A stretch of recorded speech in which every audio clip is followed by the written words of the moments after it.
Guys, sikit ada sebiji kereta guys kat sini. Tapi ni bukan Vios guys.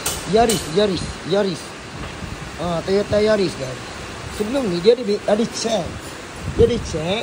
Dia ada tukar steering rack, dia ada tukar lower arm. Nampak Benda yang tukar tak ada masalah. Cuma masalah sekarang tak selesai masalah. Macam ni lebih kepada bunyi kaliper pin. So kaliper pin ni kita tanam nylon balik. So kita dah bagi supaya besi ni tak berlanggar dengan besi ni je syarat dia. Dia kadang-kadang bunyi mengetuk, kadang-kadang bunyi benda yang longgar. So bila kita check ini sahaja. Cuma yang jadi satu kemusykilan sikit kereta ni kan. Sikit rasa kan, kenapa pasang screw chamber? Ini masalahnya. Kereta ni turbo standard, bukan adjustable. Coil spring standard, bukan sport spring. Betul tak? Sebelum mounting tak payah ubah, memang standard, betul kan? Tayar saiz original kilang guys. Ni, original kilang. Ni sport rim original.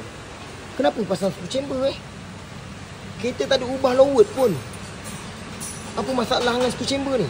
Cuba komen bahagian bawah guys. Kereta dah cantik dah. Kereta dah standard dah ni. Okay? Cuba komen bahagian bawah guys, tolong. Minta follow guys. Assalamualaikum.